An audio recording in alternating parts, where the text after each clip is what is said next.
બોટાદ જિલ્લામાં 106 ગદરા અને 107 બોટાદ એમ કુલ 2 વિધાનસભા મતવિસ્તાર આવેલ છે.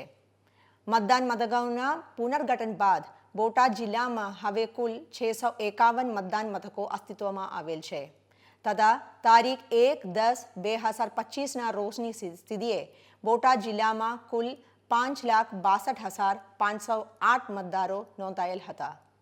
આ મતદારો માટે ગણતરી ફોર્મનું વિતરણ, ફોર્મ પરત લેવા તથા ડિજિટાઇઝેશનની પ્રક્રિયા તારીખ 14-12-2025ના રોજ પૂર્ણ કરવામાં આવેલ છે. જે કામગીરીના અંતે 5,62,508 મતદારો પૈકી 5,11,836 મતદારોનો મુસદ્દા મતદાર યાદીમાં સમાવેશ થયેલ છે.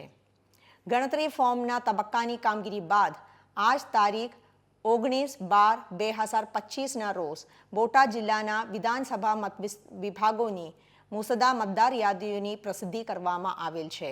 આ મતદાર યાદીની નકલ તથા ગેરહાજર, મૃત્યુ, સ્થળાંતરિત મતદારોની યાદી જિલ્લાના માન્ય રાજકીય પક્ષોને તથા તમામ બૂથ લેવલ અધિકારીશ્રીઓને સુપ્રત કરવામાં આવેલ છે તથા મુસદ્દા મતદારોની નકલ જાહેર જનતા જોઈ શકે તે માટે તમામ મતદાન મથકોને મૂકવામાં આવેલ છે. મુસદ્દા મતદાર યાદી સંબંધે હક દાવા અને વાંધા અરજીઓ રજૂ કરવાનો સમયગાળો તારીખ 19-12-2025થી તારીખ 18-1-2026 સુધી નિયત કરવામાં આવેલ છે તથા તારીખ 19-12-2025થી તારીખ 10-2-2026 દરમિયાન નોટિસ ઇસ્યુ કરવી, સુનાવણી અને ચકાસણી, ગણતરી ફોર્મ પર નિર્ણય તથા સાથે સાથ ERO દ્વારા હક દાવા અને વાંધા અરજીઓ નિકાલ કરવામાં આવશે અને ત્યારબાદ તારીખ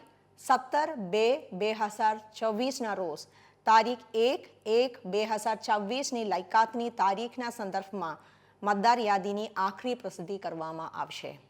આથી બોટાદ જિલ્લા વહીવટી તંત્ર તરફથી હું જીન્સી રોય, જિલ્લા ચૂંટણી અધિકારી અને કલેક્ટર બોટાદ તમામ બોટાદવાસીઓથી અપેક્ષા કરું છું કે તમે આ મતદાર યાદીની સઘન સુધારણા કાર્યક્રમમાં ભાગ લે.